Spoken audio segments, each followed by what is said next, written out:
Damien, thank you so much for joining. Perhaps let's start with perhaps a background of how you ended up selling wine from Orange. Well, orange is one thing.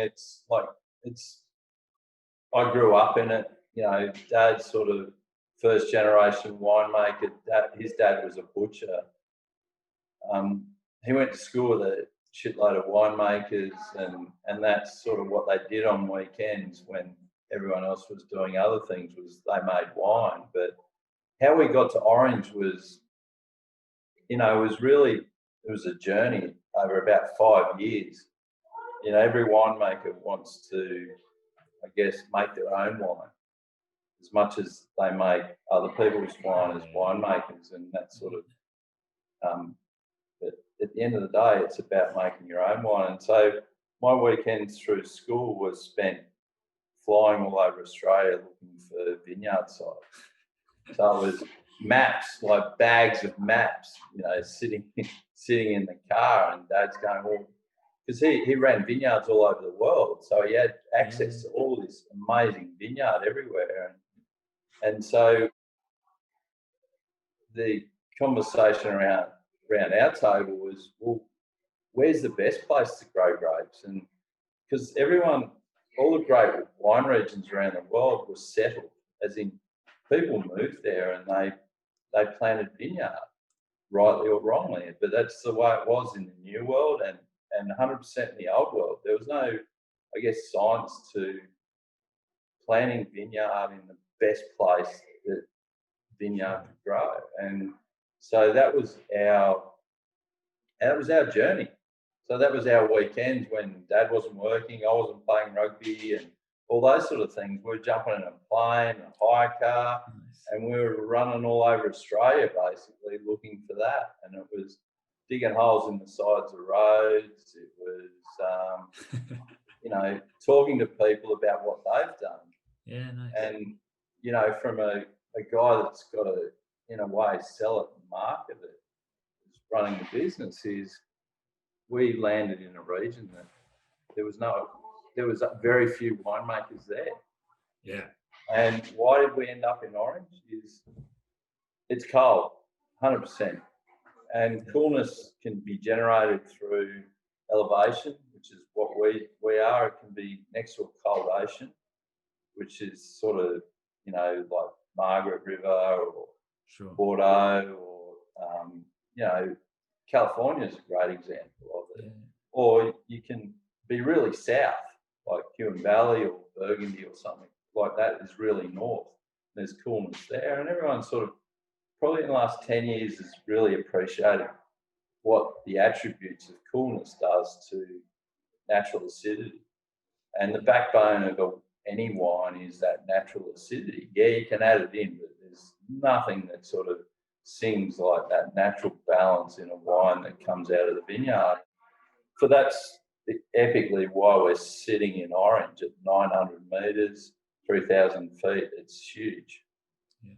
And then how does that sort of segue nicely into the grape varieties that Philip decided to plant and to where that they all sit now in your range? Well, I think at the backbone is, I guess, old school classical varieties, but, the beauty of Australia and that is we don't have a set of rules to tell us what to do.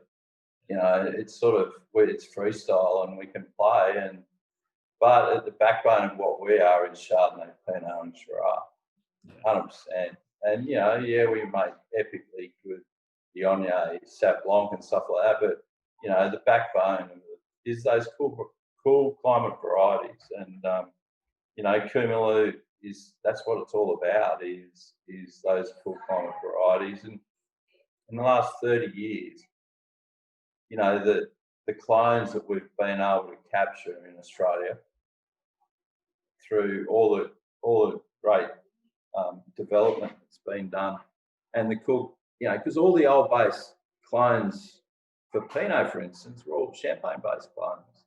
Sure. And they're not the best clones for making still-based wine. And epically, in the last 30 years, we've had the presence and the ability to plant those clones in our vineyard, made a huge difference to the quality of the wines we've had. Nice. And so let's take those two main grape varieties. How do you separate your the character series from the number series? And is the winemaking techniques different between the two, or is it mostly from the fruit material?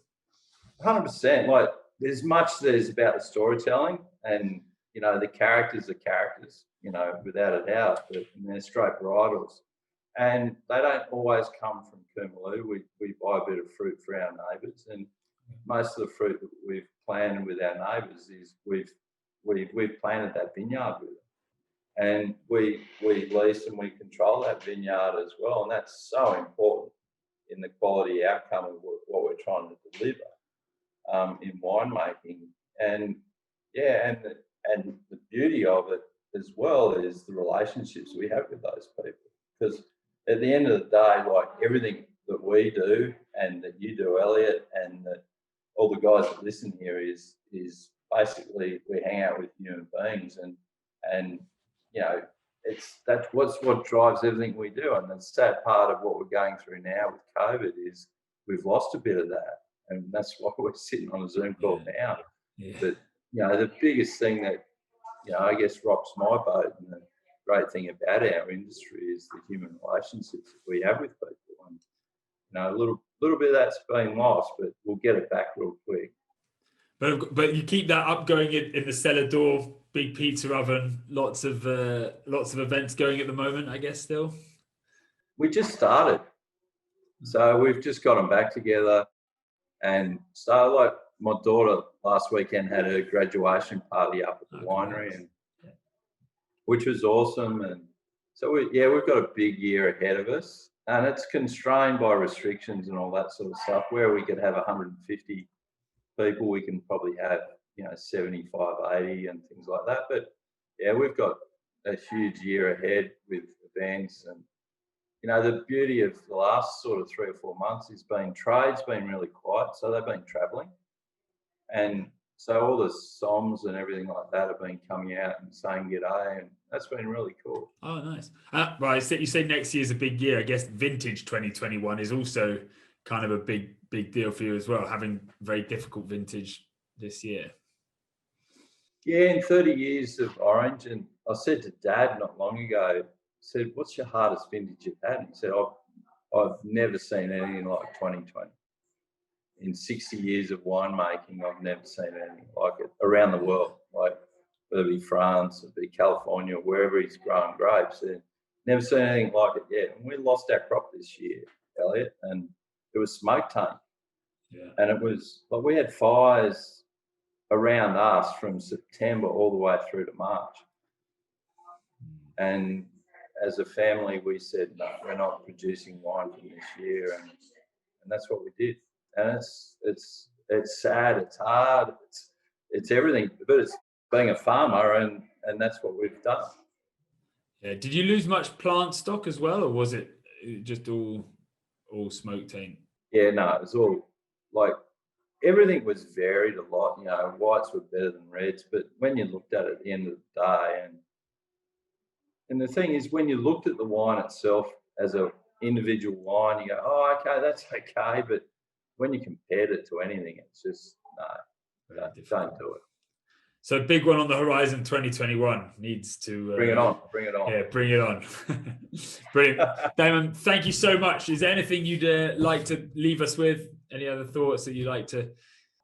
As I said, 20 was probably the worst, but at the back of it is 18 was an epic year, and 09 was an epic year, and you mentioned here in the little notes I just put here, and my favourite wine match with any wine, it'd have to be, it was a couple of years ago, and there's a guy called John Schussman, and they call him he's basically like a seafood whisperer just out of Sydney, and he got a mob of us winemakers together, and he grabbed oysters from 8 different rivers on New South Wales coast that ran out, and he grabbed oysters from each one, and we matched them with Chardonnay all the way through, and it was friggin' amazing, the variation of the oyster, because the terroir, and we always talk about the dirt or the terroir that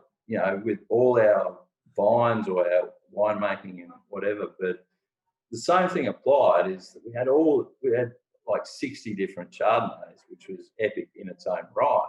Yeah. But we had these 8 different oysters, and we looked at all these wines, and it was one of the most amazing things to see the Terroir oyster with the Terroir Oyster terroir, yeah. Wow. with the Yeah. Chardonnay, and it was huge. It was really cool. Thanks so much, Damian. Thanks for joining me. It's I'm sure we'll have a beer at Provine, not next year, but perhaps the year after. Yeah, that'd be awesome. Brilliant. Demo, thank you so much. Sure we'll chat soon. Hey, good to talk. And you, mate. See ya. Bye-bye.